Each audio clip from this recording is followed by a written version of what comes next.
orang kurang vitamin A, maka dia akan buta dan dewasanya nanti akan tidak memiliki sistem imun untuk menghadapi macam-macam. Dan akibatnya cepat kematian dan usianya hanya muda saja. Maka diciptakanlah beras namanya golden rice. Apa yang terjadi? Begitu sukses dihancurkan oleh Greenpeace. Rupanya di belakangnya konon kabarnya ada gerakan dari sponsor, yaitu petani organik di Eropa. Jadi ini pertarungan hari ini. Katanya beras-beras yang diciptakan dengan menggunakan rekayasa genetik itu dapat mengganggu kehidupan. Terjadi pertempuran, kita tidak tahu yang mana yang benar. Tapi inilah perubahan. Dan karena pertanyaannya angin perubahan, saya mau putarkan satu video tentang angin perubahan. Angin perubahan adalah judul lagu yang diciptakan oleh grup band dari Jerman, The Scorpion. Masih ingat itu? The Wind of Change. Tak lama setelah tembok Berlin roboh tahun 89, tahun 90 mereka menciptakan lagu yang berjudul The Wind of Change. Ya, kita saksikan bersama ya video berikut ini ya, supaya kita punya gambaran yang sama.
seru ya.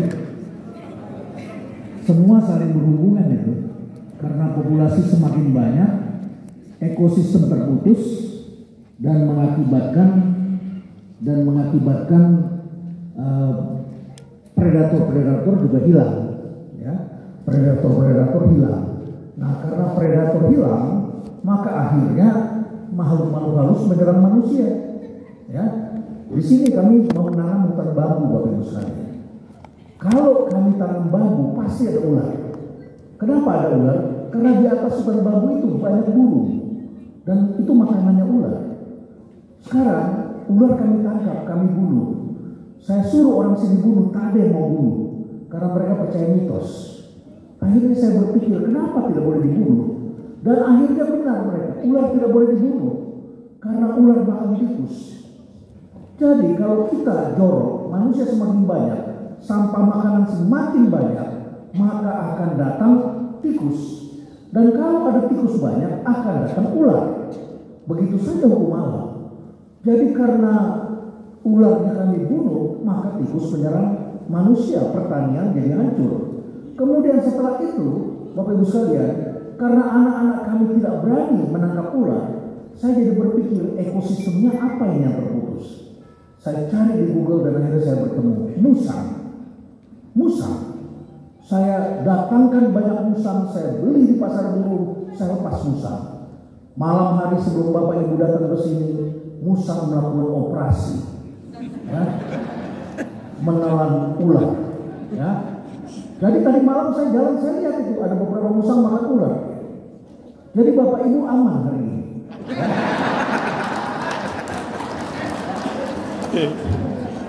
Tapi pasti ada pendeta sinaga di sini yang lebih besar ya.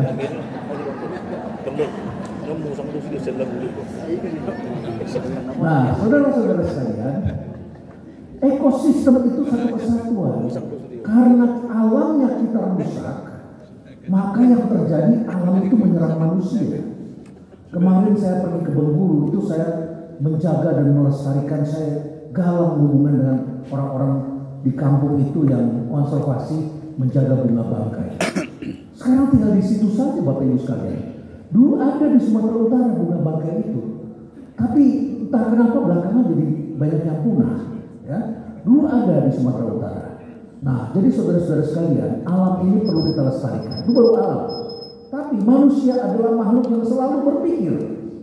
Orang Batak ini adalah orang yang rajin sekolah. Saya selama jadi ketua program doktor di UI, mahasiswa saya yang paling banyak mendaftar dan lulus itu orang Batak. Ya. Ibu saya pernah bilang, coba lihat tetangga kita itu orang Batak itu. Ya. Mereka itu sekolah luar biasa. Ibunya itu kepala jadi kaki, kaki jadi kepala. Saya bingung apa artinya. Kerja keras supaya anaknya bisa sekolah sampai tinggi. Dan itu benar. Pada waktu saya memimpin program doktor di UI, mahasiswa saya itu sebagian besar orang Batak. Dan lulus dengan bagus dan sebagian cum laude, Bapak Ibu sekalian. Nah, karena manusia sekolah, manusia adalah makhluk yang berpikir, mencari solusi, memecahkan masalah. Dan akibatnya selalu ada solusi-solusi baru. Tetapi setiap solusi baru juga ada masalah baru. Oleh karena itulah manusia kembali berpikir lagi. Dan diperlukan etika untuk mengatasi masalah. Ketika DNA bisa direkayasa, ada masalah wabah tikus di Australia, maka para ahli genetika datang mengatakan gampang solusinya. Kita rekayasa aja agar tikus-tikus ini melahirkan anak-anak yang laki-laki semua. Punah dia nanti. Tetapi ahli etika mengatakan, coba kita pikir kembali. Kalau tikusnya punah, ular menyerang kita. Dan akhirnya ular tidak ada makanannya dan kemudian habislah kita. Jadi solusi itu tidak jadi dilakukan karena ada orang yang berpikir tentang etika ini. Nah, di samping itu tentu saja juga ada masalah-masalah lain. Ya. Masalah-masalah apa yang akan terjadi ke depan? Sekarang ini ada masalah yang disebut perubahan itu menjadi seperti kurva kubu-kubu. Jadi ini namanya butterfly effect. Ditemukan tahun 1960 sehingga kemudian kita beralih dari kalkulus ke geometri. Belajar matematikanya jadi 3 dimensi. Waktu saya SMA setengah mati itu saya belajar titik tembus dan lain sebagainya. Agak berat. Tetapi Isaac Newton itu belajarnya pakai kalkulus, maka dia baru menemukan two body system, gravitasi. Ya, karena ada massa yang besar di bumi jatuh dengan kecepatan tertentu. Einstein sudah mulai menghitung 3 dimensi, makanya ada unsur kuadratnya di situ. Rumusnya sudah E sama dengan MC kuadrat. Maka kurvanya bukan lagi kurva linear, maka menjadi kurvanya parabola. Nah, hari ini Bapak Ibu sekalian di era komputer, kita sudah terhubung semua orang. Variabelnya semakin banyak. Makanya efeknya ada efek kubu-kubu yang ditemukan tahun 1960 ketika komputer pertama kali digunakan. Variabel semakin banyak dan kemudian dihitung oleh ahli cuaca yang menghitung cuaca, perubahan cuaca dengan menggunakan orang paling banyak. Akhirnya dia merumuskan kurvanya seperti ini dan dia bilang masuk ini namanya chaos. Chaos itu apa? Dia bilang kepakan sayap kubu-kubu di lembah Amazon akan mengakibatkan terjadi bencana tornado di Texas. Pada saat itu semua orang mentertawakan. Apa hubungannya kubu-kubu mengepakkan sayapnya di Amazon? Kok bencana tornado di Texas? Dia mengatakan segala sesuatu yang tidak terhubung kelak akan sangat terhubung di kemudian hari.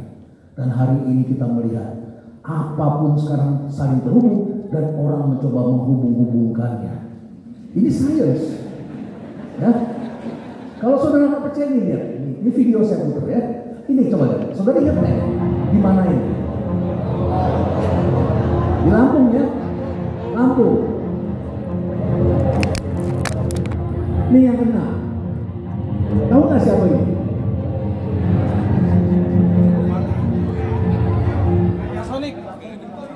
Hah? Oh nggak keluar? Kenapa nggak keluar ini? Yang kiri belum keluar ya. Kita putar sekali lagi ya. Kita putar sekali lagi. Kita putar sekali lagi. Lalu ini nggak berputar ya.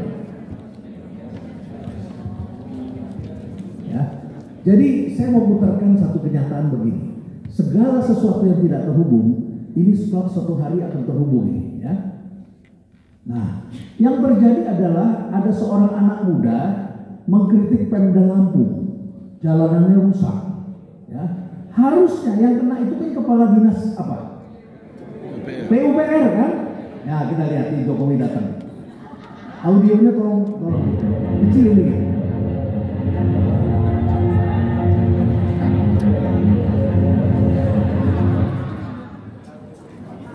Kenapa nggak keluar dari situ?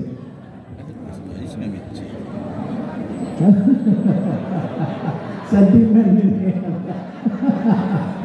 Sengaja ya. Itulah banyak perubahan itu. Sudah ya, kita keluar ya. Harusnya kan yang dihukum adalah kepala dinas PU kan. Tapi yang kena siapa? Nih yang kena ini tuh ya.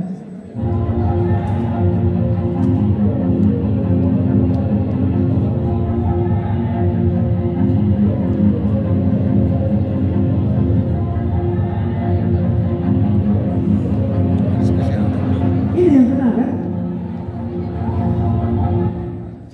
Ini yang kena. Ini yang kena, saudara-saudara.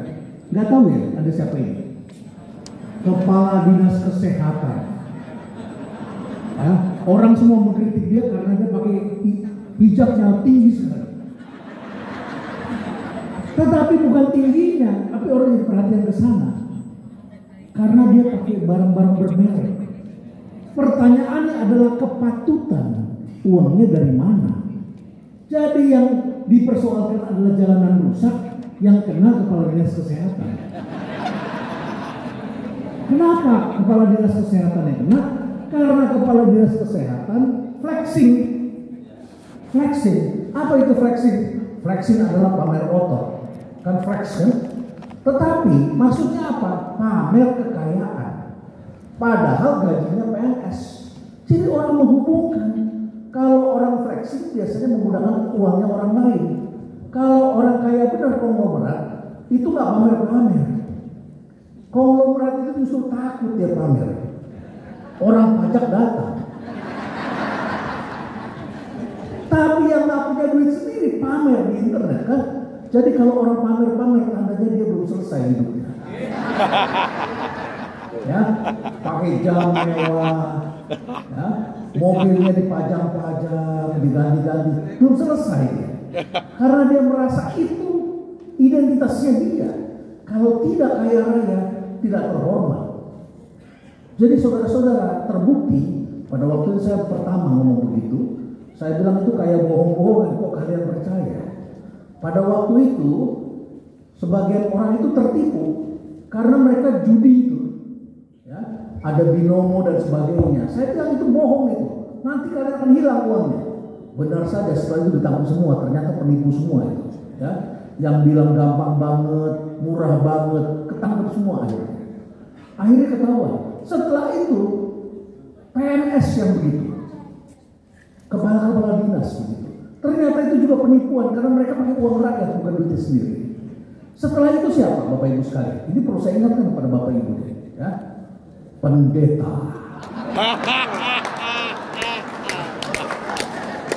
Pendeta mulai flexing. Saya pernah diundang di sebuah sekolah teologi, ini saya berceritakan yang benar. Saya bingung kenapa saya diundang disuruh bicara tentang kewirausahaan. Saya tanya, kenapa kewirausahaan? Karena pendeta tidak digaji, Pak. Ini kan sekarang banyak sekali order-order gereja ya, bikin sekolah teologi, kemudian nanti pendetanya dilepaskan di Kalimantan kemana. Mereka harus cari uang sendiri katanya. Terus mereka semua bertanya bagaimana caranya jadi orang kaya yang cepat, Pak. Saya bilang kau ikut Yesus. Yesus saja lahir di kandang domba. Iya kan? Lahir di kandang domba. Kau mau kaya-kaya jadi pendeta? Loh iya dong Pak. Yang satu dosennya bilang begini. Pak, saya contoh Pak. Saya sewa ruko Pak. Tuhan sudah berikan rezeki buat saya. Kalau ikut bekerja di ladang Tuhan, Tuhan berikan semuanya. Saya sewa ruko Pak. Saya baru kena PHK, saya jadi pendeta. Saya beli ruko, kemudian saya sewa band yang paling bagus. Setelah itu saya sewa penyanyinya. Setelah itu saya datangkan umat. Karena saya ceramahnya bagus, khotbahnya bagus, umat mulai berdatangan. Di tempat saya sediakan makanan. Orang datang senang. Umat saya tambah banyak. Saya pakai marketing Pak. Marketing yang membuat orang happy di tempat saya. Setelah itu bagaimana? Ya setelah itu kan banyak perpuluhannya Pak. Setelah itu saya kasih ayat-ayat yang menakutkan Pak. Neraka. Kalau kau tak berikan perpuluhan, kau neraka Pak. Saya tak ingat ayatnya Pak. Pendeta Donald. Tak ingat saya. Ya. Tetapi mereka ceritanya itu. Ini mohon maaf saya ceritakan. Ya. Ini pengalaman pribadi saya. Terus perpuluhannya kemana kan Pak? Itu buat saya. Loh kok bisa begitu? Itu buat umat untuk menolong umat pasti. Ya kan saya yang sewa rukonya. Saya yang bayar bandnya. Itu buat saya dong kalau begitu katanya. Saudara-saudara sekarang mulai disorot di dunia internasional. Banyak, bukan hanya pendeta ya. Ustadz juga sama saja. Ya, yang mobilnya Lamborghini hasil dari mana? Dari umat. Dan saya pikir ini selesai. Ternyata tidak selesai. Tak lama kemudian ada sejumlah pendeta yang mengcopy video saya, disebarkan, dan dia langsung memuji saya. Padahal benar ini di gereja saya terjadi seperti ini. Flexing di antara para pendeta mulai terjadi. Di Amerika banyak terjadi yang sampai minta pesawat sama umatnya, dan umatnya kemudian mendoakan dan berupaya keras mengumpulkan uang, dan akhirnya Pak Pendeta hidup senang-senang. Di Amerika sudah terjadi, di Eropa sudah terjadi flexing. Dan sekarang mereka diperiksa oleh kantor pajak. Ternyata sebagian tidak bayar pajak. Ya. Kita bayar pajak, mereka nggak bayar pajak Bapak Ibu sekalian. Ya, ini tidak boleh terjadi pada kita. Saya yakin saudara-saudara berada di bawah kita yang terorganisasi dengan baik. Ya. Karena nilai-nilai itulah saudara pegang. Ya. Nah, saudara-saudara, Efeknya ini kenapa bisa ke situ ke kepala dinas kesehatan? Karena semua orang terhubung dan kepala orang adalah flexing korupsi. Jadi yang dipandang orang yang flexing ini kepala dinas kesehatan, tidak ada hubungannya kepala dinas kesehatan dengan jalanan rusak, tetapi masyarakat sendiri yang menghubungkannya. Karena pada saat yang bersamaan yang keluar informasi ini. Inilah yang disebut dengan efek butterfly effect, ya, efek dari kepakan sayap kupu-kupu. Nah, kemudian sekarang ada lagi namanya harus inklusif. Inklusif ini kita, maka di gereja Katolik saja mulai terjadi perbincangan bagaimana agar ada pastor perempuan. Mulai ada, ya, karena sekarang harus ada gender diversity, perataan. Berapa jumlah laki-laki dan perempuan? Saya tanya sama ada satu, ini orang Batak benar yang bicara sama saya. Anak ITB, sekolahnya di sekolah bagus di Sibolga. Terus dia diterima di ITB, kemudian dia kerja di Freeport. Saya tanya sama dia, kau masuk sini susah sekali, sangat susah. Saya ini mahasiswa terbaik di kampus, maka saya diterima di sini. Oke. Teman-temanmu ya terbaik dan tidak terbaik. Kok bisa? Karena terus saya tanya lagi, ilmumu yang terpakai berapa persen di sini? 10% saja, Pak. Loh, sekolah susah-susah di ITB kok hanya 10% yang terpakai? Begini, Pak. Di sini kan sebagian besar orang diterima karena afirmasi. Apa maksudnya afirmasi? Ya kami hanya 10% orang dari ITB, UI, UGM, kampus-kampus terkenal, hanya 10%. 60.000 orang itu adalah masyarakat di sekitar klinik ini yang diterima. Bapak bisa bayangkan, mereka itu tadinya tinggalnya di mana, sekolahnya di mana. Kalau tidak diterima, Pak, timbul masalah besar di sini. Jadi mereka harus mendapatkan kue ekonomi, tapi mereka belum tentu bisa bekerja, tapi harus diterima. Itulah afirmasi. Jadi sekarang inklusivitas. Sekarang orang-orang yang berkebutuhan khusus, anak-anak berkebutuhan khusus, itu pun sudah bisa bekerja. Ya, ini keadilan. Ya. Kemudian sekarang juga kita lihat, bahkan ini sampai meluas. Di Amerika lagi berantem semua. Ya. Masuk lagi inklusivitas kaum gender. Jadi dipisahkan antara gender dengan seksis. Seks itu laki-laki perempuan, tapi gender itu ada banyak katanya. Ada laki-laki yang perempuan-perempuanan, ada perempuan yang kayak laki-laki, ya, dan seterusnya. Katanya ada lebih dari 5 katanya sekarang. Jadi saudara-saudara, Budweiser itu bir, ya, itu sekarang lagi diboykot oleh orang-orang Kristen di Amerika. Kenapa? Karena tiba-tiba kalengnya isinya gambarnya bintang iklannya banci, transgender, untuk merayakan ulang tahun ke-365 dia menjadi perempuan. Itu di iklannya. Dan orang-orang yang biasa melihatnya laki-laki marah, karena orang kalau minum bir itu kan merasa dirinya seperti laki-laki, maco. Sekarang mereka merasa kok saya jadi seperti banci. Nah, ini kejadian di sana, ya. Tapi yang saya mau cerita sama Bapak Ibu, inklusif. Sekarang kita ngomong berkeadilan. Tidak cukup hanya inklusif, tapi harus berkeadilan. Artinya apa? Mereka yang lemah harus dilindungi. Dalam hal ini saudara setuju kan? Orang-orang yang lemah. Ini ajaran Injil ini. Ya, kita harus melindungi orang yang lemah. Tidak seperti sekarang, ya, orang yang lemah, waduh gereja itu ditutup dan sebagainya. Kan tidak benar itu. Harusnya agama mayoritas melindungi yang minoritas. Ya, itu sudah ketentuannya. Ya. Nah, itu oknum menurut saya. Ya. Nah, saudara-saudara, sekarang ini adalah disebut woke culture. Ini perubahan. Ya. Kemudian ini lagi, dari IQ sekarang menjadi CIQ. Banyak orang-orang yang IQ-nya tinggi, sekolahnya tinggi, pinter, tetapi CIQ-nya rendah. Apa itu CIQ? Conversational Intelligence Quotient. Kecerdasan dalam melakukan percakapan.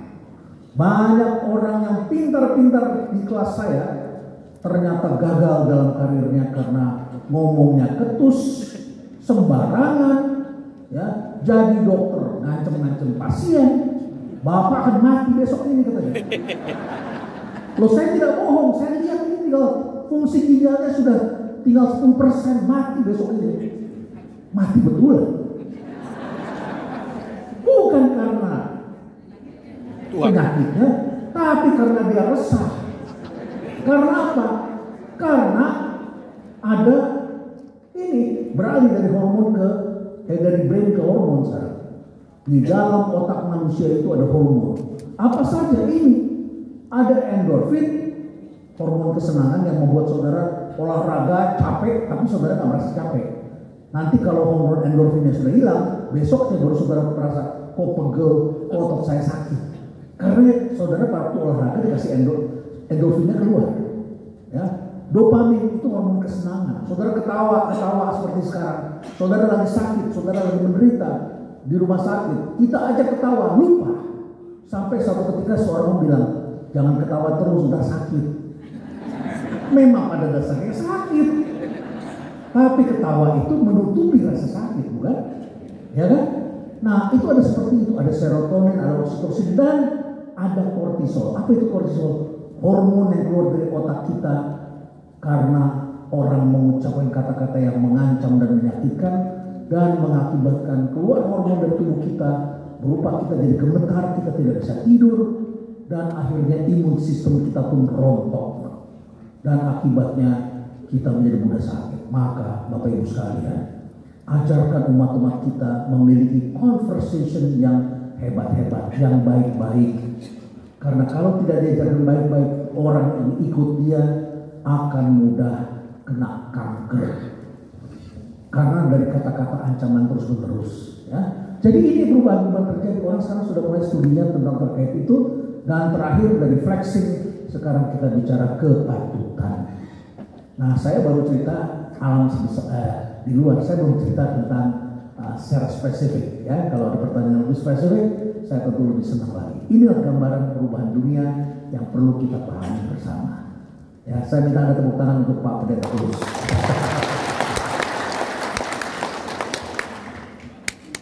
Baik, luar biasa ya dari sajian Pak Profesor. Saya kira bukan untuk saya tepuk tangannya, untuk Pak Profesor aja.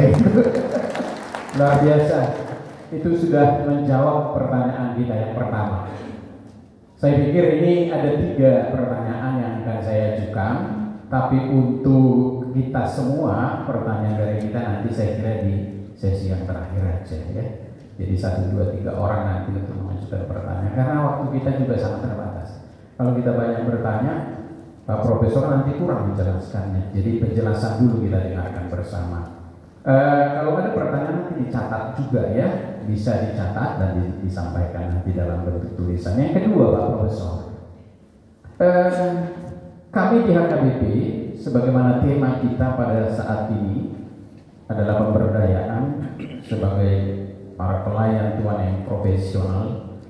Kita juga mengalami perubahan Pak yang sangat besar, perubahan yang sangat konkret dalam tema-tema ceramah HKBP saat ini adalah seperti misalnya sistem kolekte yang sudah sentralisasi, 55% ke pusat dan pembayaran gaji pendeta menjadi sangat sentralistik. Bagaimana Bapak Profesor melihat ini dan apakah ini akan lebih baik untuk HKBP? Saya kira itu pertanyaan kami semua. Silakan Pak Profesor untuk memberikan jawaban. Jadi Bapak Ibu sekalian, di rumah perubahan ini kami menaruh 2 quotes. Quotes yang pertama itu adalah kalimatnya seperti ini. Ya, apa yang kita lakukan semata-mata untuk diri kita sendiri, itu akan kita bawa mati bersama kita. Setuju nggak? Ya. Sedangkan perubahan yang kita lakukan dan bermanfaat bagi orang-orang lain, ini akan kekal abadi. Jadi kalau kita lakukan perubahan, jangan untuk diri kita sendiri. Kita lakukan perubahan ini untuk kepentingan kita bersama. Itulah yang akan kekal abadi, dampaknya akan jadi besar. Tadi di video pertama kan saudara-saudara lihat, kita juga harus menyegarkan kembali gereja kita. Ya, bagaimana anak-anak muda sekarang yang semakin simpel hidupnya, daya tahannya beda dengan kita, Bapak Ibu sekalian. Kita baca buku novel tebal-tebal dulu, buku segini-segini karena kita SD kan, FCB segini-segini. Anak sekarang lihat TikTok 30 detik sudah merasa selesai. Literasinya semakin rendah. Ketahanan mereka duduk semakin sedikit. Di sekolah-sekolah itu kelihatan sebentar-sebentar mereka angkat tangan minta ke toilet. Emosinya semakin meningkat hari ini. Kenapa begitu? Karena kita adalah era TVRI. Tahan menunggu seminggu sebelumnya untuk melihat film berikutnya minggu depan. Hari ini saudara-saudara era Netflix, semuanya sudah ada episodenya. Saya nemani istri saya nonton itu serial sampai saya bangun pagi hari dia belum tidur. Dia orang TVRI yang dibesarkan di era Netflix. Jadi dia nonton serialnya dihabiskan semua sampai pagi. Anak-anak kita masuk ke YouTube hanya 14 sampai 17 menit paling lama, dan yang pendek-pendek jadi 7 menit. Rupanya anak mudanya lebih rendah lagi sekarang ke TikTok 30 detik. Sudah merasa yakin. Jadi mereka akhirnya semakin pendek. Pertanyaan saya nanti kalau kita bikin upacara adat buat anak cucu kita, ini bagaimana? Bagaimana nanti ketika di depan itu duduk dalam upacara itu berjam-jam mereka harus tahan? Ini perubahan Bapak Ibu sekalian. Either kita train anak-anak kita supaya mereka lebih adaptif, supaya tahan, atau kita lakukan penyesuaian sedikit, kompromi sedikit supaya mereka mempertahankan adat. Ini tantangan kita ke depan. Ya, jangan sampai nanti kita ditinggalkan oleh anak kita. Kita lihat film ngeri-ngeri sedap itu sudah, waduh, kita didik anak kita jadi raja wali, tapi anak kita terbang tinggi dan meninggalkan kita. Disuruh pulang upacara adat alasannya 1001 bukan? Ya, ini masalah di kota-kota besar saat ini. Semua mengalami, bukan hanya orang Batak. Ya, quotes yang kedua, saya katakan begini, perubahan itu belum tentu menjadikan sesuatu lebih baik. Siapa yang menjadikan perubahan selalu lebih baik? Belum tentu lah. Tetapi tanpa perubahan tidak ada pembaharuan, tidak ada kemajuan. Itu poinnya. Saudara tanya sama Pak Pendeta Nexon, sama Pak Prof. Donald, ini perubahan ini jadi lebih baik kan? Tidak tahu saya. Tergantung saudara-saudara dukung atau tidak. Kalau saudara rusak-rusak, cabik-cabik, hancur kita semua. Perubahan itu ada resistensinya. Jadi mari kita lihat bersama bagaimana kita memandang bersama dan kita lakukan langkah-langkah. Kita evaluasi. Setelah jadi kita evaluasi. Sekarang Pak Pendeta sudah jalankan, organisasi sudah jalankan, dievaluasi bagaimana dampaknya. Jadi ini dua quotes. Kalau tidak ada perubahan begitu-begitu saja, kita tidak relevan lagi. One day kita juga akan ditinggalkan. Jadi kita perlu cari. Ingat, selalu ada resistensi. Gimana Pak resistensi? Oh gampang. Saya kalau pergi dari luar kota, luar negeri, ajak istri, ajak anak. Dulu kan masih pakai Fuji film kan? Pakai Kodak. Beli film banyak. Setelah itu dia cetak di Jalan Sabang situ. Masih ingat? Cetak gitu ya, banyak. Terus kemudian dia punya album. Kalau dulu kan taruhnya di album di rumah. Kalau sekarang saudara taruhnya di Facebook. Ya betul ya. Orang lain tahu semua Bapak Ibu pergi kemana saja. Saya bilang sama istri saya, simpan ya, jangan sampai orang lain tahu kita pergi kemana ya. Bahaya. Ya. Karena kebahagiaan Anda kecemburuan bagi orang lain, penderitaan bagi orang lain. Ya. Kalau saudara bahagia, ingat ada orang lain yang dulu kebahagiaan. Jangan dorong-dorong orang jadi merasa merasa ketinggalan gitu kan. Kasihan mereka, ada juga tidak punya pendapatan seperti itu. Nah saudara-saudara, apa yang terjadi selanjutnya? Istri saya kemudian pilih foto-fotonya. Pas pulang ke rumah, istri saya bilang, Bang, sudah lihat foto-foto kita? Belum. Saya lihat di album, lihat Bang, ini bagus sih. Saya bilang sama istri saya, kok fotonya kayak gini? Oh ini sudah yang terbaik Bang. Coba mana yang lain? Ini yang jelek-jelek ibu sudah sendiri. Saudara tahu yang jelek yang bagaimana? Yang mukanya dia lagi jelek. Dia tidak pikirkan muka saya. Sekarang saya tanya sama saudara-saudara, ketika saudara berfoto sama saya, yang pertama kali saudara lihat muka siapa?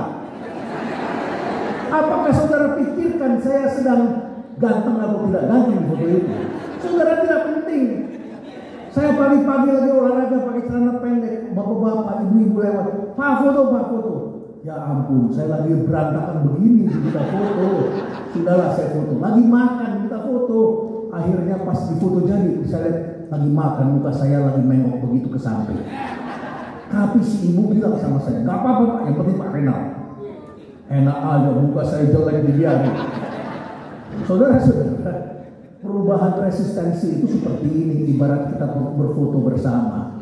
Orang selalu melihat apakah dirinya, apakah cabangnya, apakah gerejanya menjadi lebih baik atau tidak lebih baik. Apakah ukuran sakunya lebih tebal atau tidak lebih tebal dari sebelumnya. Apakah keadaannya lebih menyenangkan atau tidak menyenangkan dari sebelumnya. Semua orang fokusnya pada diri sendiri masing-masing. Ini hukum alam. Saya tidak katakan di antara Bapak Ibu terjadi, saya tidak tahu. Tapi hukum alam selalu begini. Ya, ketika terjadi perubahan di foto bersama, semua orang pasti akan melihat dirinya dulu terlebih dahulu.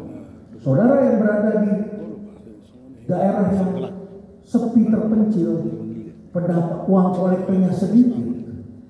Ya, tentu ketika sekarang dinaikkan senang. Sebaliknya saudara yang berada di kota yang kolektornya besar, yang biasa mengatur sendiri, sekarang dibuat jadi rata sama, saudara pasti kecewa. Sebelum saudara mengalami ini, saya sudah mengalami di UI. Pada waktu saya jadi ketua program doktor di UI itu otonom, setiap fakultas boleh sendiri-sendiri kelola. Yang penting 10% serahkan ke universitas. Senang saya. Tak lama kemudian fakultas juga minta. Universitas minta 10%, fakultas minta 10%. Oke. Semua program saya karang sendiri. Waktu saya baru pulang dari Amerika, saya bikin mata kuliah sesuai dengan apa yang saya lihat di dunia internasional. Penggajian pun saya atur sendiri. Saya tanya, ada sekretaris program saya tanya, Pak Renal, Bapak mau digaji berapa? Bingung saya.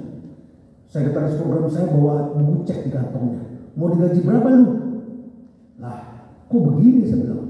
Nah iya, kita tentukan sendiri.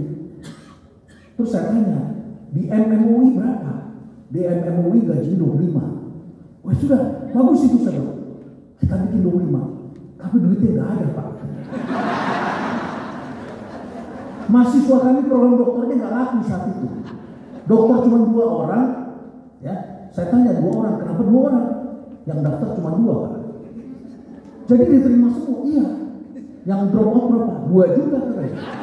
Alamak, pantes gedungnya jelek dan sebagainya. Kalau gitu bagaimana? Saya lapor sama ketua Dekan. Kalau gue jadi dulu, gue bongkar, bikin jadi terkenal, bikin jadi laku. Oh, gampang buat saya. Ya, saya cari sponsor, saya dapat duit banyak, saya atur sendiri. Kaya kami Pak. Gedung kami jadi terbagus di UI. Wah, fasilitas kami, karyawan kami juga paling bagus. Anak-anak di tempat kami liburan itu ke Bali, naik pesawat pulang. Saya masih ingat pada waktu office boy naik pesawat terbang, itu lucu sekali. Dipanggil-panggil gak masuk pesawat, sampai saya keluar pesawat saya cari mereka. Begitu masuk pesawat dimarahin sama pramugari. Mereka jawab, "Enggak apa-apa Mbak, kami berdiri aja." Itu era pertama office boy naik pesawat terbang. Saudara-saudara sekalian, pada waktu itu kami kaya raya. Sekarang di UI itu sentralisasi. Semua orang dikeluar uangnya dari pusat. Kami menderita karena punya duit banyak. Tapi teman saya di Fakultas Sastra senang. Sekarang gajinya sama dengan teman-teman di Fakultas Ekonomi. Waduh, kami menderita. Akhirnya saya lihat-lihat, saya komplain. Mau beli tisu toilet gak ada. Padahal mahasiswa kami adalah high class. Tentu toilet di Fakultas Ekonomi tidak sama dengan di Fakultas Sastra. Fakultas Sastra rata-rata mahasiswanya datang dari kampung. Fakultas Ekonomi eksekutif. Mereka bayar lebih mahal, minta servis. Ribut terus kami. Nah, akhirnya diambil jalan tengah, evaluasi. Lama-lama kawan kami tidak mau memberikan pelayanan yang baik karena takut. Akhirnya dievaluasi, akhirnya diperbaiki. daerah-daerah fakultas-fakultas yang berhasil mendapatkan duit lebih banyak dikasih insentif supaya berani mempertahankan. Nah, saudara-saudara, yang penting berkeadilan, dievaluasi, dan kemudian segala kekurangan diperbaiki. Itu intinya, ya. Berkeadilan. Ya. Jadi selalu harus ada perbaikan-perbaikan. Tentu tidak bisa masing-masing jalan sendiri. Ini resisten. Coba saudara lihat ya. Saya beranggapan perubahan itu adalah hadiah dari Tuhan. Coba kita lihat ya.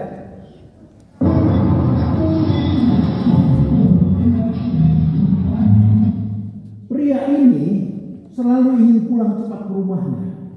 Habis kerja, begitu jam kerja selesai dia pulang. Kenapa? Karena istrinya pandai. Istrinya sering dengar omongan para supir. Katanya supir-supir suka bilang begini, kalau kita lihat anak orang, kita jadi ingat anak sendiri. Teman-temannya bilang, iya, tapi kenapa kalau kita lihat istri orang lupa sama istri sendiri?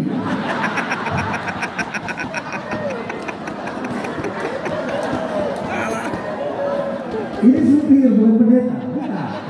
Bukan. Ya.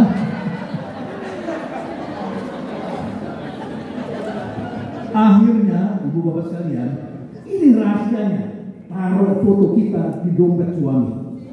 Setiap kali dia mau keluarkan uang buat pacarnya, dia ingat kita. Setiap kali dia dikerja, dia ingat kita, dia akan pulang. Istrinya taruh foto ini di tempat kerjanya, dan akhirnya dia pengen pulang lebih cepat.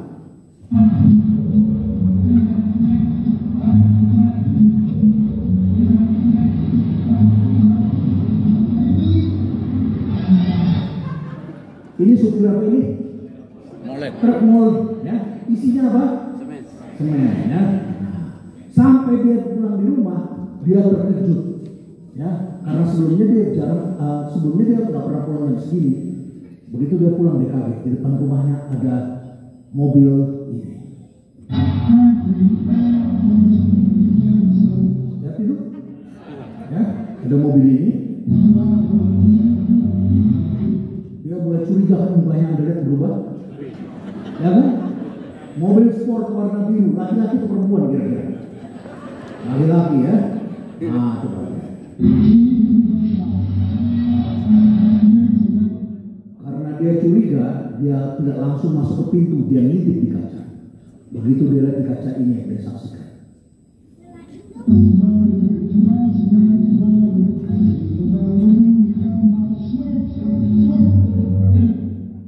Lihat ini, itu istrinya di kanan.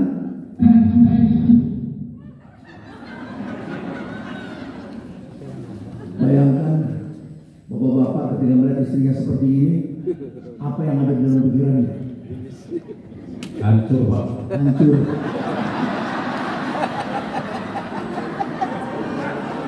Sekarang jujur saja lah ibu-ibu. Saya tanya sama ibu-ibu kali ini, Anda pilih yang ini atau yang di depan tadi, supir tadi? Pilih yang mana? Gak ada. Wajahnya tadi jadi benar-benar tulus ya. Pilih yang mana kira-kira orang ini? Pilih yang mana? Super truk. Yang ini ya? Yang lebih ganteng ya? Waduh. Jadi dia pikir apa yang terjadi di dalam rumah? Ada selingkuhan. Betul? Itu selalu pikiran manusia seperti itu. Kira-kira apa yang dilakukan oleh suaminya? Marah. Coba, Lewang. Tuh, marah. Wah, begitu lagi.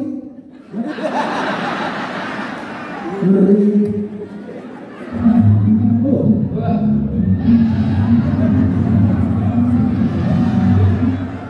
Dicor. Dia apa ditabrak ya? Pekerjaannya apa? Supir apa? Dicor. Wah, ini mantan supir semen. Ya baiklah, saudara bilang you are what you think, ya. Karena Anda bilang dicor, coba kita katakan terlihat.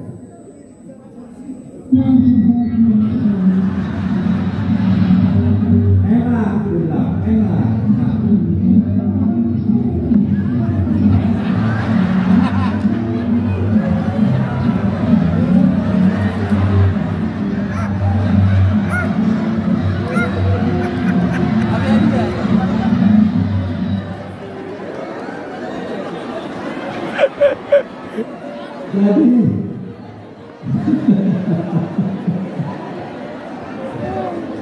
Jadi Bapak Ibu sekalian, seringkali perubahan itu dimaknai sebagai sesuatu yang mengancam. Padahal itu hadiah yang kita terima, supaya kita relevan, supaya kita stay relevan, supaya kita eksis ke depan. Tapi karena kita selalu resisten, yang kita lakukan adalah berkebalikan. Ini hampir semuanya di Indonesia kayak begini. Orang menghancur-hancurkan, ngejek-ngejek kereta cepat, dibilang begini begitu. Saya sih pasti akan naik kereta cepat, saya pasti akan coba itu, ya. Saya tidak mau kritik-kritik, bagi saya penting yang 35 menit harus ada alternatifnya. Harus ada lah. Indonesia hutangnya salah satu yang terendah di dunia, cuman berapa, di bawah 30%. Singapura 126% dari GDP-nya, Jepang 226% dari GDP-nya, Amerika 150% dari GDP-nya, Indonesia baru 30%. Kalau nggak berani ngutang, nggak berani jadi negara kaya. Ngutang buat infrastruktur nggak apa-apa, yang nggak boleh tuh ngutang buat kawin lagi. Jadi ya perlu penyempurnaan dan evaluasi berkala. Ya ini pastilah ya Pendekatan Action dan Pak Prof. Dionald pasti dan teman-teman pasti akan evaluasi terus. Jangan dipikir pemimpin itu tidak bijaksana. Pemimpin dibekali Tuhan untuk kebijaksanaan. Ya. Dan kita dorong supaya ada bijaksana. Bagaimana, gitu ya. Kita kan mau organisasi kita maju. Ya. Oke, ini syarat perubahan. Harus ada visi, ya. Harus ada urgency, harus ada skills, harus ada insentif, resources, alignment, action plan. Nah, seperti ini harus ada semua. Kalau nggak ada visi bagaimana? Visi tidak ada, yang ada adalah orang bingung. Makanya acara ini tadi sudah mendengar visinya bagaimana, kenapa itu dilakukan, apa kesulitannya, ya, mengapa itu harus dilakukan. Kita kan pengen ini, pengen itu, maka ini dilakukan, harus ada visi, disamakan visinya. Ya. Yang kedua harus ada urgency, urgensinya apa sih yang mendesak sehingga harus kita lakukan. Kalau tidak ada urgency, resisten penolakan. Kalau tidak ada keterampilan orang untuk melaksanakannya, tidak bisa mengelola uangnya, ya sudah, jadinya cemas. Ya, punya uang banyak tidak bisa kelola, jadinya disalah-salahkan orang. Ya, punya uang sedikit, gerejanya sudah mau rubuh, bagaimana nih? Mau diperbaiki? Ya, tidak tahu bagaimana cara komunikasinya supaya bisa dapatkan uang. Jadinya cemas. Kemudian kalau tidak ada insentif bagaimana? Jadinya tidak hiraukan, ignorance. Ya, kalau tidak ada sumber daya bagaimana? Ya frustasi lah. Kalau tidak ada alignment itu bisa menyatu kita semua. Jalan sendiri-sendiri. Ya, ibaratnya saudara naik mobil itu, ya sudah saatnya spurring and balancing. Begitu dipacu kecepatan sedikit, setirnya bergetar. Ya, goyang. Mau belok ke kiri, rodanya ke kanan. Wah, itu harus ada spurring and balancing itu. Ya, kalau tidak ada action plan bagaimana? Gagal kita. Jadi inilah semua yang harus kita lakukan. Baik, tepuk tangan lagi buat Profesor. Sungguh segar ya. Kayaknya nggak terasa lapar ya. Masih belum tidur kan? Oke, nah untuk selanjutnya kita akan selesaikan waktu ini sampai dengan waktu yang diberikan kepada Pak Profesor. Dan nanti kalau memang masih kurang lagi ya udah tahun depan aja kan begitu kan, bisa ya. Karena ini menarik ini Profesor, nggak selesai bicara ini juga kita juga makin senang aja ini. Nah ini dia hipnotisnya. Jadi untuk pertanyaan ketiga paling yang terakhir ya Pak Profesor. Pak Profesor juga pernah mengatakan bahwa perubahan itu ada porosnya dan semua harus melihat sebelum terlihat.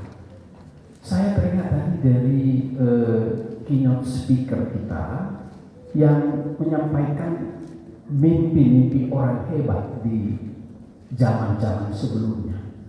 Mereka dibilang orang gila, ya kan? Karena bermimpi tentang sesuatu yang mustahil. Dan ini saya kira sebelum terlihat maka akan dibilang menjadi gila. Tapi setelah terlihat, baru dia dibilang very good. Alami Pak Profesor kami yang tercinta, tolong ini bahasa Batak sedikit ya Pak. Biasa berkhotbah. Bisa nggak tepuk tangan buat saya dulu? Ini udah hebat, baru satu yang keseleo. Biasanya lebih dari 10 itu. Pak Profesor, itulah yang bisa kita pertanyakan, mengapa perubahan itu ada porosnya dan semua harus melihat. Dan sebelum terlihat bisa dijelaskan nggak Prof? Kami perlu tahu lebih. Nah, kalau ini saya ingat ayatnya nih. Ayatnya bilang berbahagialah orang yang percaya, ya. Nah, meskipun dia belum melihat tapi sudah percaya, betul. Tapi manusia itu bebal ya. Kalau tidak lihat tidak percaya, betul ya. Masih ingat itu, ya? Ketika Yesus wafat itu, ya, dan banyak orang yang tidak percaya kan, murid-murid juga tidak percaya sampai harus pegang lambungnya, begitu ya. Nah, saudara-saudara, proses perubahan pun kita harus melewati proses ini. Ya, ada orang yang sudah melihat, juga ada juga sudah melihat tidak percaya. Ya, maka prosesnya adalah bikin orang-orang kita semuanya melihat yang belum terlihat ini. Karena melihat ini dengan mata batin ini tidak mudah. Melihat kemajuan di hari esok, melihat saudara-saudara kita yang keadaannya bagaimana, itu belum tentu bisa melihat. Tidak banyak orang yang rajin piknik, yang pindah ke sana ke sini, ya, pergaulan yang luas tidak banyak. Jadi ajak melihat. Kami bikin PAUD Kutilang di dekat rumah perubahan ini. Kami ini social enterprise, bapak-bapak ibu sekalian. Jadi saya dan istri saya tidak bergaji. Bapak ibu sewa tempat di sini pun kami tidak ambil uangnya. Kami pakai untuk pendidikan PAUD dan naman kanak-kanak di sini. Untuk orang kampung, tapi kualitasnya kami tidak mau dibilangnya sekolah duafa, nggak mau kami. Kami ciptakan mereka menjadi calon pemimpin. Toiletnya kami bikin kayak di hotel bintang 5. Kering, nggak boleh becek, nggak boleh kotor, nggak boleh bau. Tapi guru-guru ini susah diajak melihat itu. Susah, tetap becek itu toiletnya. Apa yang kami lakukan pada waktu istri saya ulang tahun, saya bilang abang mau traktir guru-guru. Guru-gurunya juga orang kampung yang disekolahkan. Ya, saya bilang kita ajak kemana bang? Makan di Grand Indonesia. Grand Hyatt. Nah, bang itu mahal, per orangnya berapa? Cuma 750.000. Saya bilang, ya, saya bilang untuk perubahan memang tidak bisa murah kan? Sudahlah bawa ke sana. Tapi bang mereka belum pernah ke hotel bang. Gak apa-apa, kita coba. Pergilah mereka ke sana. Sampai di hotel mereka satu mobil sendiri, saya sama istri saya tidak berani masuk dalam hotel. Tunggu di depan. Akhirnya kami turun, langsung saya ajak ke dalam. Terus orang-orang di sana bilang, oh majelis taklimnya Pak Renald. Ya, ini kan guru-guru orang kampung berkerudung semua. Ya, tapi guru-guru kami berkewajiban kalau ada muridnya yang beragama Kristen, dia harus bisa mengajarkan doa Bapa kami buat murid-muridnya. Minimal doa Bapa. Jadi kalau saudara pengen lihat bagaimana sekolah guru-gurunya berhijab tapi bisa mengajarkan doa Bapa kami kepada muridnya, datang ke tempat kami. Ya. Saya tidak berbohong, kita lakukan itu. Ya. Nah, Bapak Ibu sekalian, masuk ke sana. Terus istri saya tanya, bang kita kemana? Ajak dulu ke toilet, di samping resepsionis itu toilet. Masuklah dia. Begitu selesai pada senyum-senyum, ajak kita makan. Ada 2 cerita besok paginya. Saya minta evaluasi. Apa yang kalian lihat di sana? Pak, toiletnya orang kaya seperti itu ya Pak? Pantas Bapak selalu bilang toiletnya harus kering. Kita selama ini nggak pernah tahu Pak toilet itu kayak gitu. Sampai nggak berani Pak kita kecipratan air Pak di situ. Oh, selama ini kami bilang toilet tidak boleh kotor, tidak boleh becek. Mereka tidak melihat seperti apa. Terus yang kedua apa? Pak, yang kedua ternyata orang kaya kalau makan sendok garpunya banyak ya Pak. Saya Saya pikir benar juga ya. Kita kalau makan di meja bulat itu kan sendok garpunya banyak sekali. Ini kalau saudara tidak ketawa, tandanya saudara belum pernah jadi orang kaya.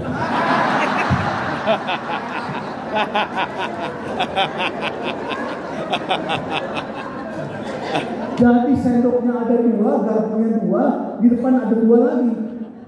Ya, buat sup sendiri, pisaunya juga ada dua. Ya, mereka bilang banyak amat Pak pisaunya. Kita mah di kampung buru-buru pakai sendok Pak, pakai tangan Pak kita makan. Terus saya tanya lagi, Ibu guru, kan kita mejanya melingkar ya. Ibu guru tahu nggak jatah rotinya ibu yang di kiri atau di kanan? Kita uji di sini ya. Pasti ada dua pendapat. Ya. Menurut saudara, kalau kita meja melingkar, kalau kita makan nih, ada piring, ada roti, dikasih roti juga nih, roti kecil segini ya. Menurut saudara, jatah saudara di kiri saudara atau di kanan saudara? Yang bilang di kanan, angkat tangan. Angkat tangan di kanan. Yang bilang di kiri, angkat tangan. Tuh kan? Ada dua pendapat. Itu yang terjadi dengan saya bilang. Maksud Bapak gimana? Roti Bapak, kan mereka bilang semuanya di kanan. Jadi roti yang harusnya benar di kiri. Yang benar di kiri. Karena mereka semua bilang di kanan, jatah saya yang di kiri saya diambil oleh ibu guru. Di sebelah kanan saya istri saya, dia ngerti yang harus diambil yang di kiri. Istri saya ambil di kirinya, itu jadi dia. Di sebelah kiri saya langsung punya saya, diambil sama ibu guru. Akhirnya saya nggak dapat roti. Nah, apa yang mau saya sampaikan pada Bapak Ibu? Simpel saja. Kita harus mengajak orang lain melihat dan mempunyai pandangan yang sama. Setelah diajak melihat, baru kita bergerak nih, ya. Tapi harus cepat. Ini kita hidup di zaman kecepatan hari ini, ya. Gak boleh Pak, kata Pak Renat, kita lihat dulu Pak. Tahun depan, 2 tahun lagi baru kita lakukan Pak. Keburu kiamat Bapak Ibu sekalian. Ya. Nah, setelah itu setiap perubahan harus diselesaikan, ya. Tidak bisa seperti itu. Ini ajak melihat, kita lihat ya. Saudara, saya minta saudara hitung berapa jumlah balon biru yang diserahkan orang-orang di sini kepada tellernya di sini. Lihat nggak tuh saudara? Hah? Nah, 8. Saya belum putar videonya. Jangan-jangan tidak semua diserahkan. Coba lihat dulu ya. Itu coba. Coba hitung. Dalam hati saja, dalam hati. 9.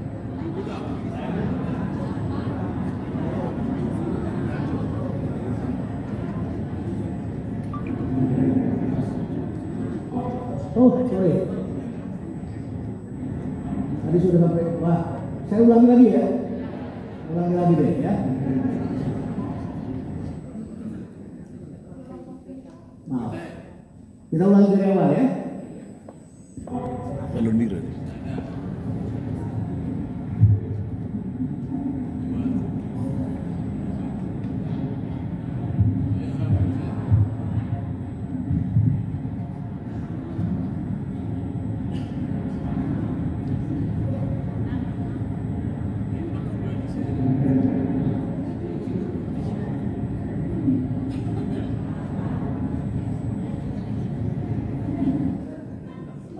Salah saya. Salah cepat. Berapa yang di atas 9? Saudara-saudara hebat. Ya. Tapi pertanyaan saya bukan itu ternyata. Saya mau tanya, berapa di antara saudara yang melihat ada baju kelewatan? 1. Berbahagialah Anda yang sudah melihat, yang sudah percaya walaupun belum melihat. Selebihnya lihat badutnya?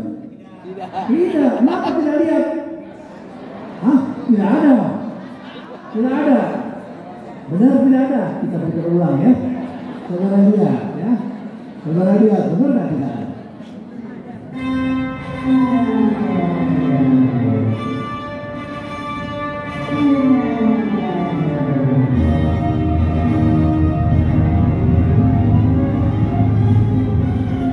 Siapa yang lihat?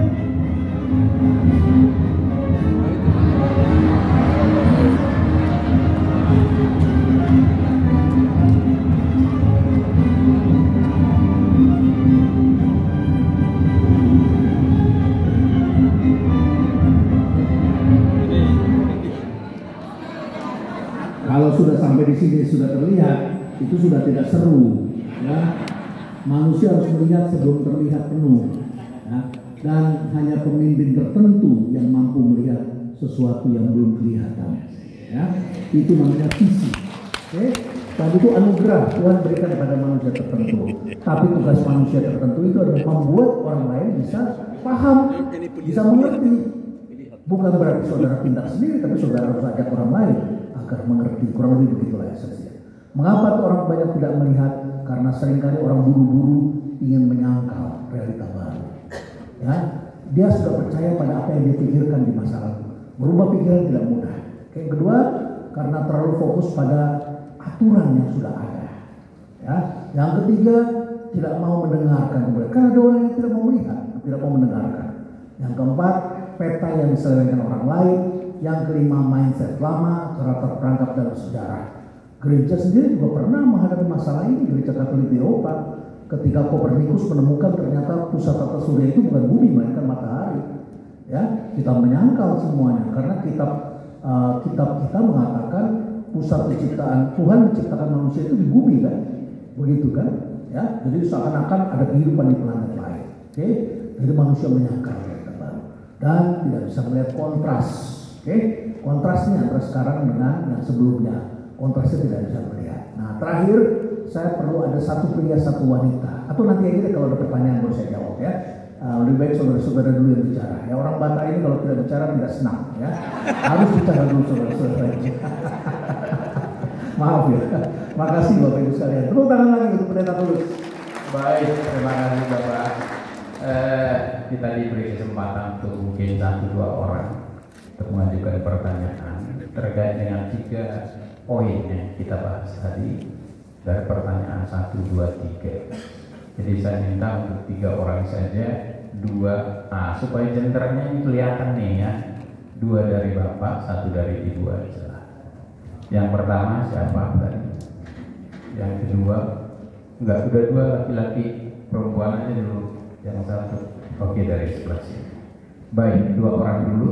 Yang pertama silakan, tolong dikasih mic-nya dan disebutkan namanya. Ya, simpel aja. Silakan. Terima kasih banyak atas kesempatan ini.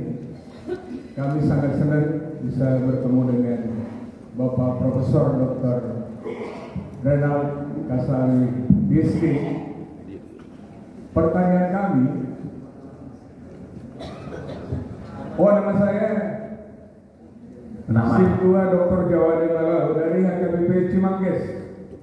Situa Dr.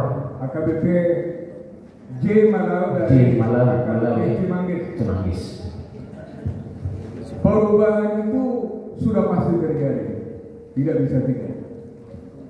Nah, tetapi yang jadi masalah adalah bagaimana mengubah mindset, yaitu pola pikir, demikian juga kebiasaan status quo, supaya bisa eksis untuk merubah sikap dan pribadi, sehingga dalam hal ini mampu mengatasi apapun resistensi yang dihadapi, sehingga dengan demikian semua permasalahan dapat dihadapi.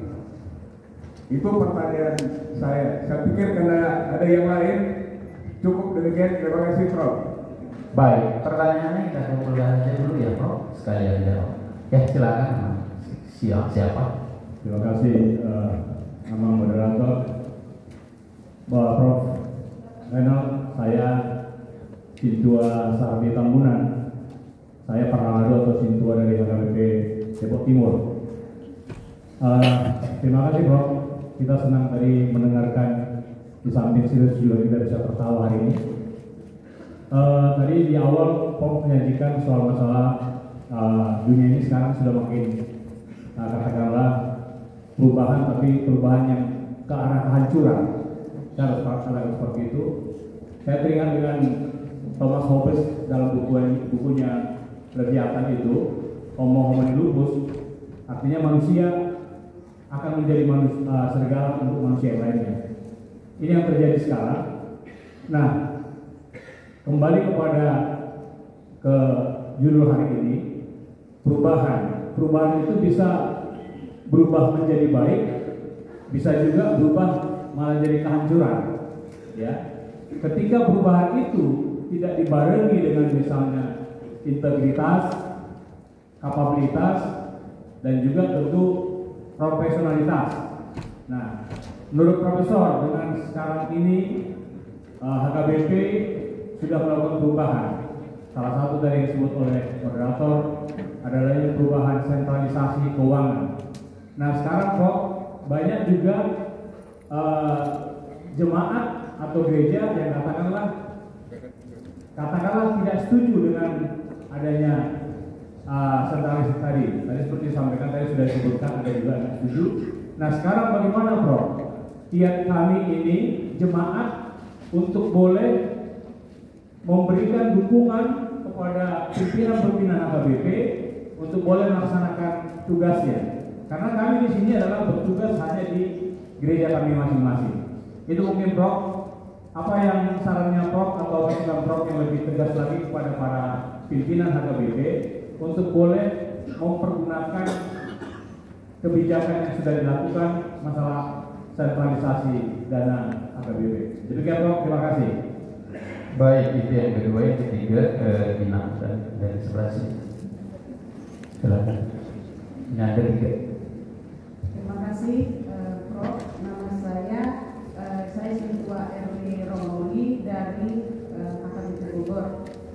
Saya sangat simpatik sekali dengan apa semua yang disampaikan oleh Prof. Sampai saya gemetar karena tidak pede Prof. Saya sama-sama dari UI, saya dokter gigi juga. Saya sangat tertarik dengan conversation intelligence tadi. Karena apa? Saya pikir sangat sulit ya untuk menerapkan conversation ini, terutama mohon tidak tersinggung ya buat gender mungkin ya, buat bapak-bapak sulit ya yang saya lihat, karena di mana-mana perlu adanya wanita. Karena untuk menyampaikan sesuatu banyak orang takut kepada kaum bapak. Nah, akhirnya saya pikir jadi banyak tidak tersampaikan dan banyak miskomunikasi, dan karena ketakutan akhirnya selalu ibu yang bisa menyampaikan. Jadi maksud saya barangkali cobalah mudah-mudahan apalagi yang hadir saat ini membuka diri seperti Prof ya. Saya kebetulan juga bekerja di rumah sakit. Kayaknya kalau dokter spesialis laki-laki juga begitu. Akhirnya penanganan terhadap pasien pun tidak tersampaikan. Karena apa? Tidak bisa komunikasi. Padahal pintar. Jadi tidak cukup hanya pintar. Jadi mohon ya bagaimana caranya menyampaikan supaya communication intelligence itu baik terutama buat laki-laki. Terima kasih. Ya, saya kira itu dulu, langsung saja saya sampaikan kepada Pak Profesor. Baik, untuk menjawab pertanyaan ini nanti di bagian akhir saya minta satu ibu dan satu bapak untuk bantu saya pegang mikrofon ya. Jadi nanti Ibu Erli Rumawi pegang satu mikrofon, nanti ada satu bapak di sebelah sini yang pegang mikrofon. So mikrofonnya sudah ada dua nggak? Ada dua, satu di kiri, satu di kanan bapak yang mengajukan pertanyaan tadi ya, Pak Tambunan ya. Pak Tambunan dikasih satu, Ibu Erli pegang satu ya. Tapi tidak boleh dipraktekkan, makanya saya pilih jauh-jauh ya untuk nanti berkomunikasi. Dan saya akan setelah saya jawab pertanyaan-pertanyaan berikut ini ya. Tunggu dulu ya. Baik. Jadi Pak Malau, terima kasih pertanyaannya. Bagaimana merubah mindset? Mindset itu adalah otak yang kita setting your mind. Ya, kita setting kita. Kalau saudara pakai komputer kan saudara atau di HP itu rata kiri, rata kanan, atas bawah, ya. Terus kemudian poinnya pakai berapa? Setting kan? Itu kalau mesin bisa disetting. Otak manusia itu namanya wiring. Wiring itu artinya kalau saudara sudah lakukan itu dan saudara senang, setiap hari saudara lakukan itu terus-menerus. Saudara dari rumah menuju ke gereja, apakah saudara masih berpikir ketika saudara berada di jalan? Pasti sudah tidak. Kalau saudara lagi setir motor atau mobil, saudara masih pikir-pikir ini lampu merah, kami belok kiri atau belok kanan ya. Habis saudara diklakson orang di belakang. Saudara sudah otomatis. Begitulah manusia dalam bekerja, otomatis. Dikendalikan oleh apa? Dikendalikan oleh waktu dia belajar pertama kali dulu. Itu namanya wiring. Jadi di kabel, di jalan jalur dari otak kita sudah seperti itu. Apapun yang saudara pelajari di masa lalu, saudara yakin itulah segalanya yang benar, yang sebaiknya dilakukan. Padahal kehidupan ini berubah terus. Saudara dari rumah jalan ke gereja atau ke kantor, itu dulu jalannya cuma itu jalan terbaik. Penduduk tambah banyak, tambah macet, saudara yang bisa mengeluh. Tapi pemerintah sudah bikin jalan lain di tempat lain. Ada jalan tol, ada jalan tembus, ada jalan-jalan baru. Pengorbanannya sangat besar, tapi saudara tidak mau lakukan itu. Ada GPS. Saya kalau pergi ke daerah ketemu supir lucu-lucu itu jemput saya. Saya bilang pakai GPS. Kemarin saya dari Bengkulu Airport, saya mau ke daerah namanya Kepahyang. 1 jam 5 menit dari bandara menuju Kepahyang. Di situ ada konservasi bunga bangkai dan si Amang di sana. Jadi saya pergi sebentar ke sana. Itulah saya healingnya begitu. Nah, saudara-saudara, saya tanya sama supirnya berapa jam? Ya kurang lebih 2 jam lah Pak. Nah, kamu nggak pakai GPS? Nggak perlu Pak, saya sudah hafal jalanannya. Aduh, saya bilang ini jawabannya sama dengan orang di Bali beberapa minggu sebelumnya saya ke Bali. Mau pergi ke Ubud, dia bilang nggak perlu pakai GPS karena sudah hafal. Saya bilang pakai GPS itu bukan soal hafal, tapi ada pilihan alternatif jalan. Kalau itu jalannya macet, kita tahu lewat jalan alternatif yang mana. Tapi dia tidak mau lakukan. Kenapa? Karena dia berpikir sudah hafal. Manusia memang begitu. Ya? Dan satu ketika memang kita harus hentakkan, harus lakukan sesuatu dan harus kita ajarkan. Disitulah peranan training penting. Saya kira saudara-saudara menjadi pendeta tidak cukup hanya sekedar sekolah pendeta di tahap awal. Harus ada juga pelatihan-pelatihan. Kita harus buka. Sekarang ini ada internet, bisa pakai Zoom. Kalau nggak punya komputer, kita bisa pakai HP. Kita bisa lakukan. Saudara-saudara sekalian, merubah settingan mindset kita ini memang memerlukan waktu. Satu, caranya adalah training. Yang kedua, caranya adalah dibukakan mata. Dibukakan mata, dialami langsung. Seperti tadi itu, guru-guru saya dibawa ke Grand Hyatt. Kenapa dibawa ke sana? Karena memang merubah mindset itu mahal. Dan saya cari momennya ulang tahun istri saya, dan saya bawa ke sana, saya tunjukkan. Setelah itu yang terjadi sekarang di rumah perubahan di PAUD Kutilang, toiletnya itu dipuji dan kami selalu dapat penghargaan. Kenapa kami dapat penghargaan? Karena guru-gurunya sudah terbuka matanya dan mereka bisa membentuk murid-muridnya. Jadi mendidik orang yang sudah terdidik itu jauh lebih sulit ketimbang mendidik orang yang belum pernah terdidik. Ya, jauh lebih sulit. Kalau kita merubah kebiasaan itu dari anak-anak, itu maka dia dewasanya tidak perlu dirubah lagi. Dia sudah dapatkan itu semua. Jadi harus kita encounter dengan realitas baru itu supaya mereka melihat. Ya, bagaimana merubah sikap supaya tidak resisten? Ya tentu saja di organisasi harus menunjukkan hasil. Ya, jadi ada kemenangan jangka pendek yang di-share kepada anggota. Semua nih berkat kita lakukan ini, sekarang kita lihat jemaat yang ada di desa itu yang tadinya keadaan gerejanya begini, sekarang tumbuh, sudah hidupnya lebih baik. Itu berkat pengorbanan dari bapak-bapak sekalian di daerah sini. Ini yang kita komunikasikan. Jadi tidak bisa kita bangun organisasi tanpa komunikasi. Harus ada komunikasi, ya. Sehingga saudara-saudara merasa juga, oh kontribusi kita. Apakah ini mudah? Tidak mudah, Bapak Ibu sekalian. Tidak mudah. Saudara akan melewati fase-fase struggling, fase-fase berat. Ya, ada orang yang tidak suka, ada orang yang terganggu. Nah, baiknya teman-temannya turut menenangkan. Jangan kemudian kita kompor-komporin. Kita ingin organisasi ini utuh, kita tidak ingin pecah. Ya, biasa di Indonesia itu organisasi kalau beda pendapat pecah bikin gereja baru.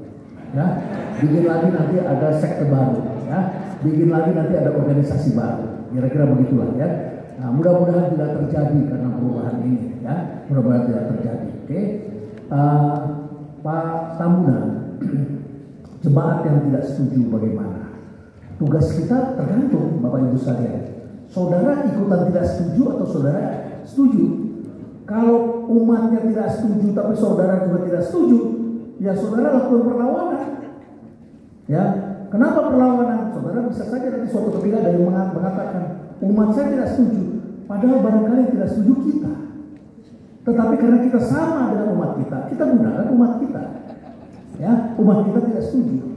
Nah, itu sering terjadi. Oleh karena itu maka kalau umat tidak setuju, namanya kita pemimpin, kita punya hierarki, kita harus satria.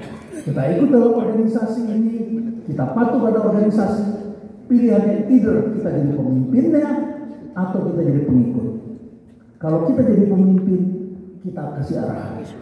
Kalau kita jadi pengikut, kita patuh pada hierarki. Kalau ini hierarki, lain kalau saudara hierarkinya loose, ya, ada independen, kebebasan. Misalnya kalau saya lihat teman-teman di gereja Bethel, itu independensinya kuat sekali, ya, masing-masing bisa bikin sendiri-sendiri, dan di daerah-daerah pun mereka boleh cari uang sendiri, ya, bahkan pendetanya ada yang kaya raya, ada yang sangat miskin, ya, macam-macam di situ. Tapi kalau kita ingin membangun organisasi, ada pepatah. Kalau kita ingin pergi yang jauh, ya, pergilah bersama-sama. Kalau kita pengen pergi dekat, pergilah sendiri-sendiri. Kalau kita ingin jalan jauh, pergilah bersama-sama. Ya, artinya pergi bersama-sama itu kita harus cari kesamaan. Karena dalam perjalanan panjang ini, kemungkinan besar akan banyak hambatan-hambatan yang kita alami. Ya, kita tidak hanya dapat kesulitan, tapi kita juga dapat kesenangan. Jadi kita lihatnya dua poin itu. Oke, demikian Bapak Ibu sekalian. Ya. Kemudian bagaimana agar jemaat bisa melihat ini sesuatu yang tadinya bebas sekarang menjadi sentralisasi. Ya, saudara-saudara, tentu saja sekali lagi umat harus diajak berpikir, ya, harus diajak juga melihat kenyataan-kenyataan baru ini. Terutama saudara-saudara berada di daerah yang relatif cukup lebih baik. Itu memang ada salib yang saudara juga harus pikul untuk membantu yang lain. Ya, mudah-mudahan ini tidak menjadi beban bagi saudara-saudara. Ibu Ermi, ya, bapak-bapak seperti itu ya, dengan ibu-ibu. Memang otak laki-laki dan perempuan tidak sama isinya, tidak sama. Saya lihat setiap kali istri saya pergi ikut sama saya lihat kopernya, isinya banyak bener yang dibawa. Ya. Bapak-bapak tuh simpel bu berpikirnya bu. Alat yang dibawa cuma sikat gigi, pisau cukur, ya, pisau cukur, sikat gigi sama apa ya? Yang kurang lebih cuma 2-3 alat. Tapi kalau perempuan yang dibawa pasti banyak nih. Ya, ibu-ibu kalau pergi pasti banyak. Itu sudah hukum alam begitu ya. Nah, laki-laki memang berpikirnya single tasking. Kalau perempuan berpikirnya multitasking. Ya, di kepalanya itu bunyinya bus. Dia lagi mikirin suaminya, mikirin juga sarapannya pagi bagaimana, anaknya ke sekolah bagaimana, dia pikirin rumah juga harus dirapikan bagaimana. Kalau bapak-bapak cuma pikirin khotbahnya bagaimana. Ya. Berbahagialah kita jadi laki-laki yang ibu-ibunya baik hati di negeri kita. Ya. Makanya orang Jepang lebih senang menikah dengan perempuan Indonesia. Perempuan Indonesia itu melayani, memikirkan. Ya. Tapi ya kita juga jangan take it for granted ya. Juga harus sayang sama istri kita dan memikirkan bagaimana istri kita agar bisa juga senang. Tahun ini saya menikah 35 tahun ya. 35 tahun dengan istri saya. Saya bilang perjalanan panjang juga ya. Istri saya bilang, "Abang bahagia lah sama saya." Lo kalau lo tahu penderitaan gue banyak juga sih.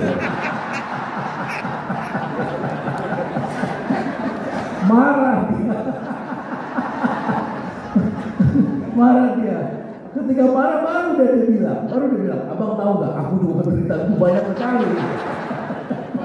Jadi malamnya kita dinner, akhirnya kita jadi mesra ya. Iya, kita sama-sama menderita, tapi senangnya juga banyak kan? Ya paling tidak kita sudah punya cucu lah ya. Cucu itu memberikan kesenangan dan kebahagiaan kita lewati sama-sama. Oke, jadi bagaimana caranya supaya bisa sama? Ini harus di-training. Saya selalu memberikan training ini pada jajaran pimpinan, terutama yang levelnya alpha. Kemarin saya coba di Bali, waduh marah mereka sebagian saya. Tapi setelah marah dia ketawa semuanya. Karena saya kasih kartu sama mereka, kartu tentang hal-hal positif. Mereka ngambil satu-satu. Terus mereka harus kasih sama orang yang mereka anggap cocok. Misalnya ada orang yang kalimatnya adalah baik hati dan sering berkoordinasi. Dan mereka jelaskan. Semua kalau kasih kalimat bagus senang. Ya, walaupun di situ ada sekitar 3-4 orang yang nggak dapat kartu bagus satupun, ya terjadi tuh, ya. Nah saya rekam mukanya, saya lihat mukanya kayak apa ya orang kalau ternyata teman-teman dia tidak kasih kebaikan, ada yang baik dari dia. Nah setelah selesai baru saya tanya apa refleksi saudara. Nah baru pada ngomong tuh, saya sadar Pak ternyata saya tidak ada yang dinilai baik oleh teman-teman saya. Ya satu, terus yang kedua ini yang repot, kalimat-kalimat negatif. Ya, misalnya, itu kadang-kadang saya taruh yang keras tuh, suka menusuk dari belakang, ya, tidak berani terus terang, ya, ngomongnya di belakang. Ya. Mereka begitu dapat bingung mau kasih ke siapa. Realitas yang mereka tahu ini orangnya siapa, tapi gak berani kasih terbuka. Tapi saya biarkan, saya pengen lihat reaksi orang seperti apa. Ya. Terus ada lagi keras kepala, suka menghasut orang lain. Waduh Bu, orang ketika terima kartu itu kemudian mikir mau kasih kemana, setengah mati. Tapi saya perhatikan seperti itu. Dan itu disaksikan oleh pimpinan mereka. Dan ketika kemudian selesai, mereka semua bergetar mengatakan, Pak saya nggak pernah menghadapi seperti itu. Dan kemudian saya tanya refleksi Anda yang menerima kartu itu. Karena ada satu orang yang terima itu 7 kartu. Satu grup 12 orang, itu 7 kartu di tangan satu orang. Artinya dalam setiap organisasi selalu ada sekitar 10% orang yang memang brengsek. Ya. Ada itu selalu gitu. Paling tidak dipandang oleh teman-temannya. Saya ingin ingatkan Bapak Ibu sekalian, ingatlah ya, orang-orang yang sering mengeluh adalah orang-orang yang juga sering dikeluhkan oleh orang lain. Ya. Ingat itu, kita harus waspada juga. Ya. Jadi ketika kita mengeluh dan mengeluh oke. Sekali 2 kali kita mengeluh that's fine. Tapi kalau Anda setiap hari mengeluh sakit. Ya, dia perlu dapat mentor. Dia perlu dapat penyembuhan. Karena apa? Mungkin ada sesuatu yang terjadi pada hidup orang. Nah, inilah luka-luka batin yang harus kita sembuhkan dalam tantangan abad ini. PBB sudah menyampaikan bahwa WHO sudah menyampaikan bahwa pandemi kedua telah terjadi. Walaupun mereka tidak sebutnya pandemi. Apa itu? Mental health. Ya, mental health. Sepertiga masyarakat Amerika itu menderita penyakit mental. Bukan karena organisasinya, tapi tekanan-tekanan itu yang membuat orang menjadi berkata-kata tidak baik, ada masa kecil, ada persoalan keluarga, ada persoalan karir, ada impian yang belum tercapai dan sebagainya. Ya, Injil sudah mengajarkan kasihanilah mereka. Ya, oleh karena itu maka mari kita sama-sama membangun. Ya. Nah, saya sekarang ingin minta bantuan Ibu dan Pak Tambunan untuk, mohon maaf ya, jangan dipraktekkan ya. Ya. Intinya adalah perubahan itu sebelum kita masuki dan setelah kita masuki bisa berbeda. Ya, oleh karena itu maka selalu harus ada evaluasi, pemeriksaan supaya kita organisasi tambah baik. Ya, oke, yuk kita coba kalimat berikut ini. Pak Tambunan bisa baca nggak teks di depan ini? Bisa ya. Nah, boleh berdiri kalau begitu baca yang berikut ini ya. Jadi ada pria ada wanita. Kalau yang pria itu pakai topi, bapak yang bicara. Ibu boleh berdiri juga ya. Ibu baca yang merah, bapak baca yang biru ya. Oke, baik, sekarang keluar. Akhirnya aku sudah menunggu saat ini sejak lama.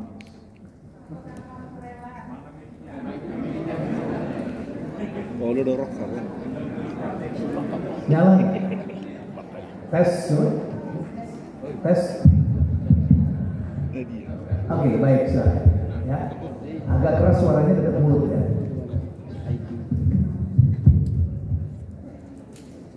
Posisi ini. Ulang. Ya. Yang mesra ya Pak, yang mesra ya. Ini percakapan suami istri soalnya ya. Oke. Saya coba semesra mungkin ya Pak. Ya. Akhirnya aku sudah menunggu saat ini sejak lama. Apakah kamu rela jika aku pergi? Tentu tidak. Jangan pernah kau berpikir seperti itu. Apakah kau mencintai aku? Tentu selamanya akan tetap begitu. Apakah kau pernah selingkuh? Tidak, aku tidak akan pernah melakukan hal sebodoh itu. Maukah kau menciumku? Ya, Sayangku. Oke, stop. Jangan dulu. Belum selesai ya. Ini kan sebelumnya. Ini kesannya mau menikah. Ya kan? Sekarang setelah menikah. Dibacanya dari bawah ke atas. Ya, silakan Pak Tamu dan silakan Ibu. Ibu dulu ya, dari bawah. Sayangku. ya, Maukah kau menciumku? tidak. Aku tidak akan pernah melakukan hal sebodoh itu. Apakah kau pernah selingkuh? Tentu. Selamanya akan tetap begitu. Apakah kau mencintai aku? Tentu tidak. Jangan pernah kau berpikir seperti itu. Apakah kamu rela jika aku pergi? Akhirnya aku sudah menunggu saat itu sejak lama.